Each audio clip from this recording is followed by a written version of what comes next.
안녕하세요. 날마다 기도로 나아가며 하나님께 응답하는 여러분 되시기를 바랍니다.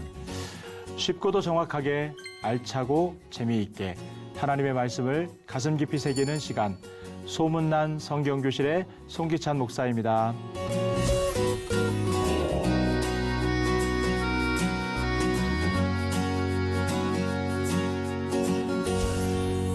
지난 시간에 우리는 믿음의 손을 내밀라라는 말씀을 함께 살폈습니다. 당장 눈앞에 결과가 보이지 않더라도 우리는 믿음의 손을 내밀어야 합니다.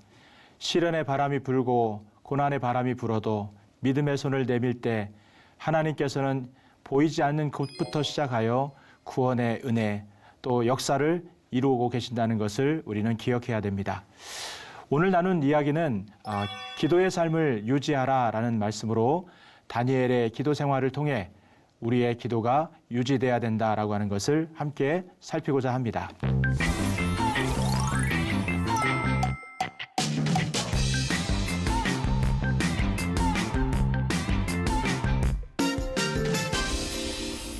다니엘이 살던 시대는 바벨론 제국과 또 페르시아 제국의 통치 시기였습니다.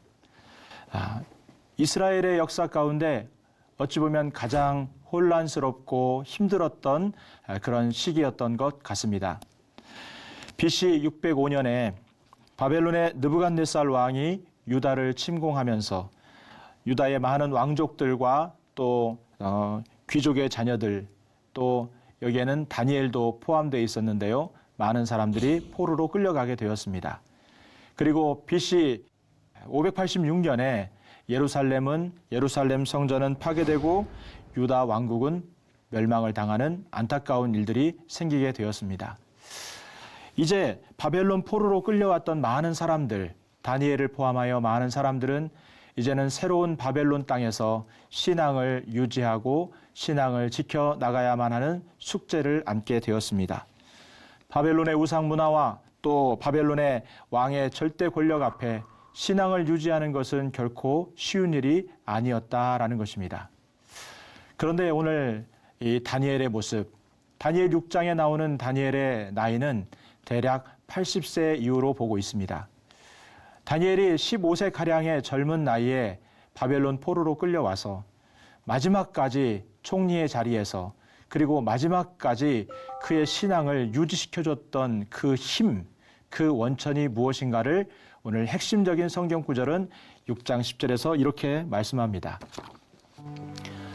다니엘이 이 조서에 왕의 도장이 찍힌 것을 알고도 자기 집에 돌아가서는 윗방에 올라가 예루살렘으로 향한 창문을 열고 전에 하던 대로 하루 3번씩 무릎을 꿇고 기도하며 그의 하나님께 감사하였다라고 이렇게 말씀합니다.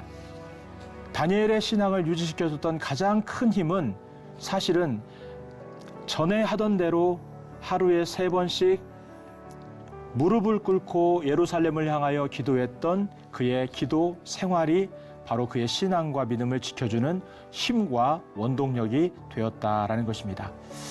오늘 다니엘의 이 기도의 모습을 통해서 우리도 이 혼란한 시대를 기도로 이겨나가기를 간절히 소원합니다. 첫 번째로 우리에게 주시는 중요한 메시지는 기도해야 우리도 다니엘처럼 끝까지 믿음을 지킬 수 있다라는 것입니다. 다니엘서 6장 바로 앞장 5장에 보게 되면 이 바벨론 왕의 마지막 모습을 보게 됩니다. 바벨론의 마지막 왕이었던 벨사살 왕, 메대와 바사의 연합군이 이 바벨론을 포위하고 바벨론을 포위하고 이제 좁혀 들어오는 상황이 되었습니다. 두려운 마음과 걱정스러운 마음과 여러 가지 마음을 하나님 앞에 아랬으면 좋겠지만 이 벨사살 왕은 사람들을 모아놓고 술잔치를 벌이게 되었습니다.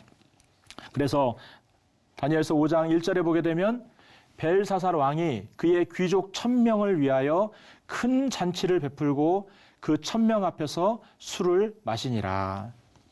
심지어 2절에 보게 되면 많은 왕비와 후궁들까지 다 모여들게 하고 그리고 그 사람들과 같이 술잔치를 벌였던 것을 보게 됩니다.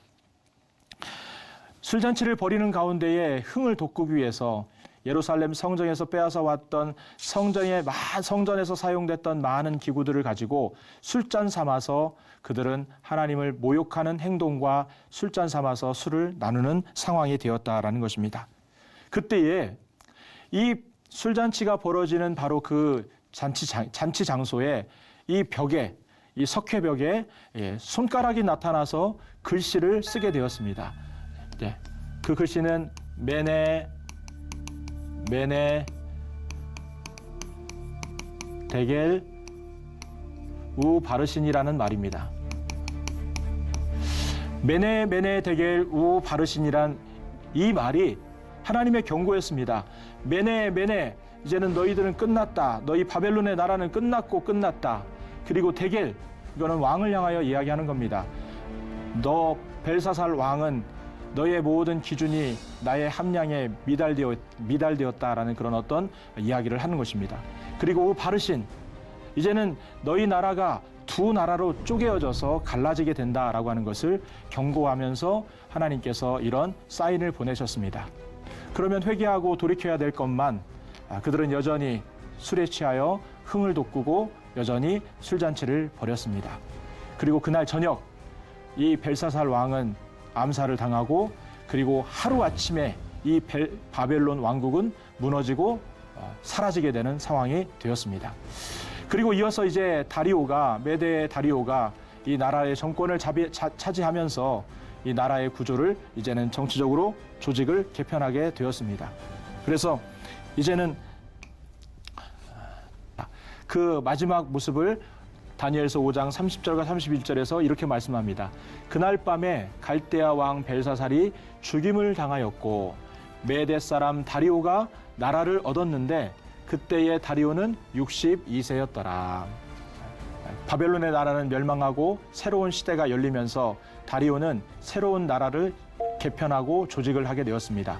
그래서 전국을 120명의 대표를 두어서 책임지게 하고 또 총리도 3명을 세우고 그 중에서도 가장 으뜸되는 총리로 다니엘을 세우게 되었다라고 하는 것을 성경 6장 1절부터 3절까지 말씀합니다. 읽어보면 다리오가 자기의 뜻대로 고관 120명을 세워 전국을 통치하게 하고 또 그들을 위해 총리 셋을 두었으니 다니엘이 그 중에 하나이니라. 이는 고관들로 총리에게 자기의 직무를 보고하게 하여 왕에게 손해가 없게 하려 함이었더라. 다니엘은 마음이 민첩하여 총리들과 고관들 위에 뛰어나므로 왕이 그를 세워 전국을 다스리게 하고자 한지라. 3명의 총리 가운데서도 이 다니엘은 가장 중요한 으뜸 총리로 왕에게 직접 보고하도록 이렇게 임명을 받게 되었다라는 겁니다. 그런데 이렇게 다니엘이 왕의 총애를 받을 수 있었던 것이 그의 어떤 정치적인 어떤 힘이나 처세가 뛰어나서가 아니라 성경은 뭐라고 말하느냐? 다니엘은 마음이 민첩하였다 이렇게 얘기합니다. 다니엘은 마음이 민첩하여 총리들과 고관들을 위해 뛰어났다 이렇게 얘기합니다. 이 마음이 민첩하다라는 말이 히브리 말로 루하흐, 야티라라는 말인데 탁월한 하나님의 영을 가지고 있다라는 것을 뜻합니다. 그러니까 다니엘이 으뜸 총리가 되었던 게 그의 어떤 정치적인 수완과 어떤 처세가 아니라 다니엘 안에 아주 엑설런트한 영이 있었다라는 거예요. 뛰어난 영, 탁월한 영이 그 안에 있었다라는 것을 얘기합니다. 그 탁월한 영성, 그 하나님의 영성이 다니엘을 뛰어나게 만들어 주었다라고 하는 것을 성경은 우리들에게 말씀해 주고 있습니다. 참 보면은 다니엘은 하나님의 영으로 충만한 인생을 살았습니다. 15세 때도 그랬고 80이 되어도 80세의 나이에도 그의 마음이 민첩한 마음, 하나님의 영으로 충만한 마음으로 그가 살아왔던 것을 이야기를 하고 있습니다. 이렇게 하나님의 영으로 충만하게 그의 신앙을 지켜나갔던 그 이유도 바로 오늘 6장 10절에서 말씀한 것처럼 그가 예루살렘으로 향한 창문을 열고 전에 하던 대로 하루에 3번씩 무릎을 꿇고 기도하며 그의 하나님께 감사하였더라. 그렇게 탁월한 그런 영성을 가지고 민첩한 마음을 유지할 수 있었던 것도 그가 평소에 하루에 3번씩 예루살렘을 향하여 창문을 열고 하나님께 기도했던 기도의 삶이 있었기 때문에 그렇다는 것을 우리에게 보여주고 있습니다. 이런 상황 속에서 다니엘을 시기하는 무리들도 굉장히 많이 있었습니다. 그리고 다니엘을 넘어뜨리고자 뭔가 술수를 보지만 사실 다니엘에게 아무 흠도 찾을 수가 없었습니다. 이에 총리들과 고관들이 국사에 대하여 다니엘을 고발할 근거를 찾고자 하였으나 아무 근거, 아무 허물도 찾지 못하였으니 이는 그가 충성되어 아무 그릇됨도 없고 아무 허물도 없음이었더라. 아무리 다니엘을 흠잡으려고 해도 흠이 없었다라는 거예요. 그래서 어떤 결론을 맺느냐? 5절에 보니까 그들이 이르되 이 다니엘은 그 하나님의 율법에서 근거를 찾지 못하면 그를 고발할 수 없으리라.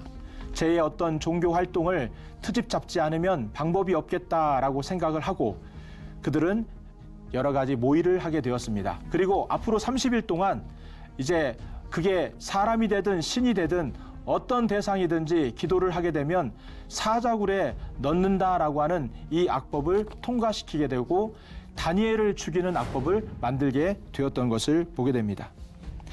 이 악법은 30일 동안, 한 달 동안 이렇게 시행되는 그런 상황이었습니다. 이런 가운데서 다니엘의 모습을 보면은 다니엘은 여전히 요동하지 않고 6장 10절에서 동일하게 계속해서 얘기합니다.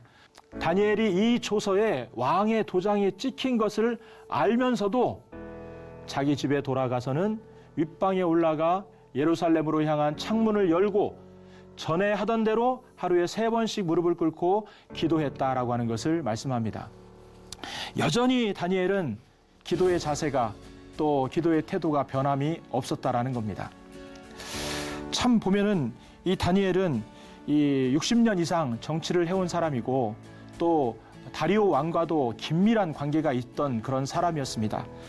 얼마든지 다리오를 찾아가서 자기의 어떤 어려움을 얘기할 수 있는 상황에 있었지만 다니엘은 이것을 단순한 정치적인 문제로 생각하지 않고 이 정치적인 사건을 영적인 문제로 생각하고 영적인 문제로 생각하면서 기도로 이 상황을 뚫고 기도로 돌파해 나가겠다 마음을 먹었다라는 거예요.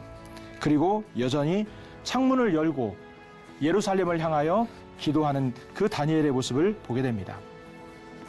우리가 이 땅을 살면서도 마찬가지입니다. 너무 끝까지 인간적인 방법으로 가게 되면 우리의 신앙과 믿음에도 금이 가게 됩니다.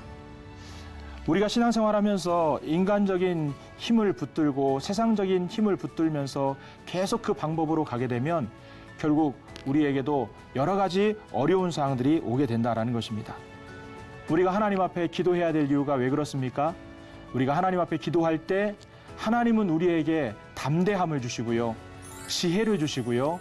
또 우리가 어떻게 처세해야 될지에 대한 방법도 하나님께서 깨닫게 해 주신다는 거예요. 다니엘이 15살 때 이 바벨론에 와서 제일로 먼저 했던 일이 뭐냐면 뜻을 정하는 일이었습니다. 다니엘이 소년 때에 15세 때에 하나님이 이 네 소년에게 학문을 주셨다. 학문을 어떻게 주셨다라는 거예요. 모든 서적을 깨닫게 하셨다. 해 주셨다라는 거예요. 지혜도 주셨다라는 거예요. 그래서 다니엘은 모든 환상과 꿈을 깨닫게 되었다라는 거예요. 스스로 깨달은 게 아니라 하나님께서 지혜를 주시고 하나님께서 학문도 주시고 하나님께서 깨닫게 해주시고 하나님께서 모든 것들을 부어주셨다라는 거예요. 하나님의 뜻은 하나님이 부어주시는 사랑과 은혜로만 우리들이 깨달을 수 있다라고 하는 것을 보여줍니다. 결국 다니엘은 환상과 꿈까지 깨달을 수 있는 하나님의 그런 은혜가 부어졌던 것을 보게 됩니다. 그런데 이 15세 때의 이런 사건이 이제는 80이 넘는 다니엘서 6장에 나오는 80이 넘는 나이에도 하나님께서 다니엘의 마음에 민첩한 마음을 이 다니엘이 유지하고 있었다는 것이 중요하다는 거예요. 성령으로 충만하고 여전히 변함없이 하나님의 영으로 이 다니엘은 충만하게 살았다라고 하는 것입니다. 그게 그렇게 가능한 것이 매일매일 하루에 3번씩 예루살렘을 향하여 창문을 열고 하나님 앞에 기도하는 매일의 기도와 꾸준한 기도와 있었기 때문에 이런 일들이 가능했다라고 하는 것입니다. 열왕기상 8장 48절에 보게 되면 자기를 사로잡아간 적국의 땅에서 온 마음과 온 뜻으로 주께 돌아와서 주께서 그들의 조상들에게 주신 땅, 곧 주께서 택하신 성읍과 내가 주의 이름을 위하여 건축한 성전이 있는 쪽을 향하여 주께 기도하거든 주는 계신 곳 하늘에서 그들의 기도와 간구를 들으시고 그들의 일을 돌아보시오며 이렇게 말씀하고 있습니다. 다니엘은요, 기도에 있어서만큼은 사람들의 눈치를 보고 싶지 않았습니다. 그리고 기도의 결기를 가지고 내가 지금의 이 정치적인 어려움과 문제를 반드시 내가 기도로 승리하겠다라고 하는 그런 믿음의 각오가 있었던 것을 보게 됩니다. 다니엘의 모습은 여기에서만 나타난 게 아닙니다. 다니엘서 9장에도 보면 다니엘이 예레미야의 말씀을 보면서 70년 후에 이스라엘 바벨론 포로 생활이 끝나고 예루살렘으로 돌아가게 될 것이다라는 것을 깨닫게 됩니다. 그리고 그 기간이 이제는 3년, 4년밖에 남지 않았다는 것을 깨닫고 그 이스라엘 백성들이 그동안 하나님 앞에 불순종하고 우상 숭배하며 하나님 앞에 범죄했던 그 사건들을 떠올리며 하나님 앞에 중보기도하는 것들을 보게 됩니다. 금식하며 기도합니다.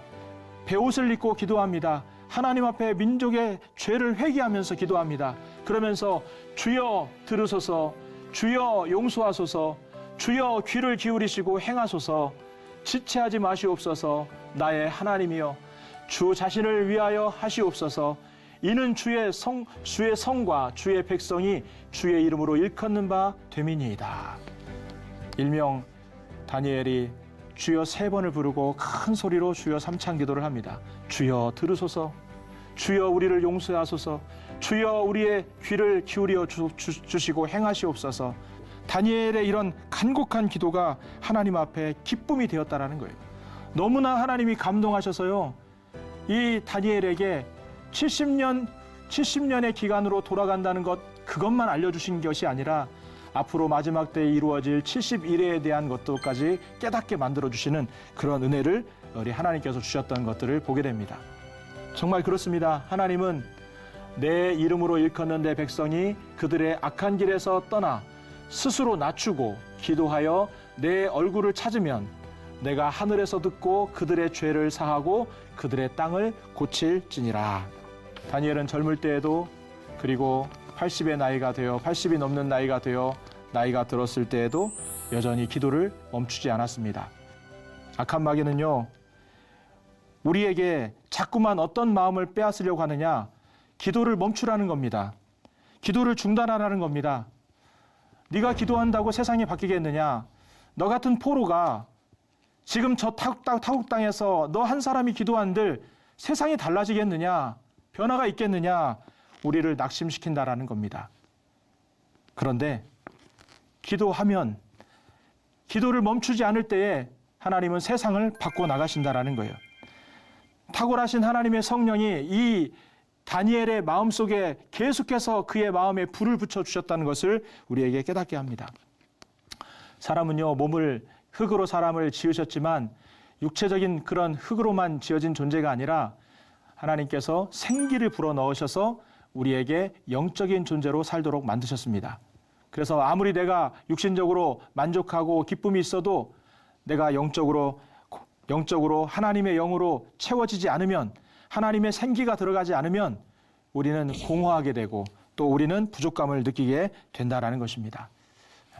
다니엘은 작은 한 사람이었지만 하나님 앞에 기도함으로 전에 하던 대로 하루에 3번씩 그 기도의 삶을 살았던 것을 보게 됩니다. 다니엘서는 가장 혼란스러운 시기에 쓰여진 책입니다. 캄캄한 상황 속에서 저와 여러분들이 기도를 멈추지 않기를 주님의 이름으로 축복합니다. 또한 두 번째로 오늘 말씀은 우리에게 계속 기도할 때 우리의 삶에 역전이 일어난다는 것을 보여줍니다. 다니엘서 6장 22절에 보니까 나의 하나님이 이미 그의 천사를 보내어 사자들의 입을 봉하셨으므로 사자들이 나를 상해하지 못하였사오니 이는 나의 무죄함이 그 앞에 명백함이 오며 또 왕이여 나는 왕에게도 해를 끼치지 아니하였나이다 하니라. 다니엘이 기도했을 때요, 하나님께서 천사를 보내서 사자들의 입을 막아주셨습니다. 뿐만 아니라 다리오 왕은 어떤 고백을 하게 되느냐? 왕이 고백한 내용이 이런 내용입니다. 내가 이제 조서를 내리노라. 내 나라 관할 아래에 있는 사람들은 다 다니엘의 하나님 앞에서 떨며 두려워할지니 그는 살아계시는 하나님이요 영원히 변하지 않으실 이시며 그의 나라는 멸망하지 아니할 것이요 그의 권세는 무궁할 것이며 그는 구원도 하시고 건져내기도 하시며 하늘에서든지 땅에서든지 이적과 기사를 행하시는 이로써 다니엘을 구원하여 사자의 입에서 벗어나게 하셨음이라 하였더라. 이게 지금 이방 왕 다리오의 입에서 나오는 하나님을 높이는 그런 고백이었다라는 거예요. 모든 상황이 기도할 때 하나님이 역전시켜 주시고 바꿔주시는 은혜를 경험하게 되는 것을 보게 됩니다. 특별히 이러한 장면이 이 다니엘서 10장에 더 나오게 되는데, 히데겔 강가에서 다니엘이 하나님 앞에 기도할 때에 환상을 보게 됩니다. 이스라엘 백성들이 처참하게 무너져가고 또 이스라엘 백성들이 큰 전쟁에서 정말 처참하게 죽어가는 상황들을 보게 됐던 이 다니엘은 하나님 앞에 여전히 금식하면서 또 하나님 앞에 새 이래 동안 작정하면서 하나님의 긍휼을 구하는 기도를 드리게 됩니다. 그러면서 하나님 앞에 간절한 마음으로 기도합니다. 근데 하나님께서 기도 응답을 첫날 주셨어요. 그런데 공중 권세를 잡은 악한 영들의 세력에 의해서 막히게 되고 계속해서 포기하지 않고 계속해서 기도하자 21일째가 되는 새 일회가 되는 그날 하나님께서 전쟁에 능한 미가엘 천사장을 보내셔서 또 가브리엘을 돕게 만드셔서 결국에는 승리를 거두고 기도의 응답을 얻는 그런 장면이 나오게 되는 것을 보게 됩니다. 결국 우리가 계속 기도할 때 하나님은 우리의 상황을 역전시켜 주시고 승리하게 만들어 주신다는 것을 저와 여러분이 꼭 잊지 않으시기를 바랍니다. 에스더서도 보게 되면 유대인 모르드게가 하만에게 절하지 않자 이 하만이 악감을 품고 유대 민족 전체를 말살하려고 하는 그런 마음을 먹게 됩니다. 그리고 그 상황들을 에스더가 알게 됩니다.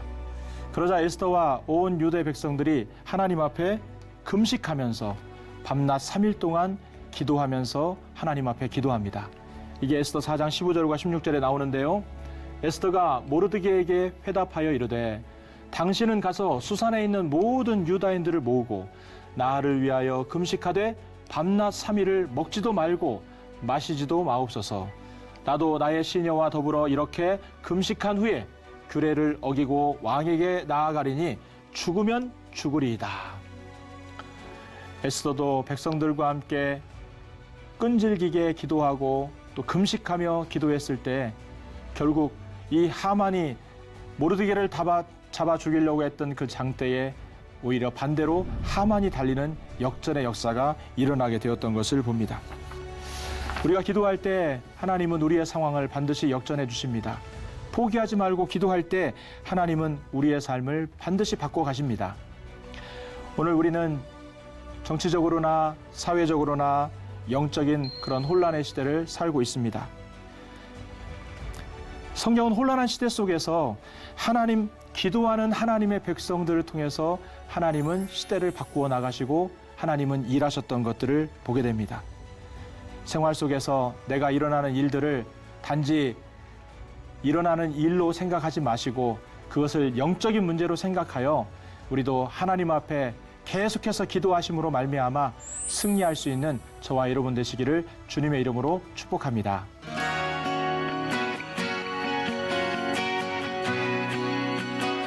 여러분 유익한 시간 되셨나요?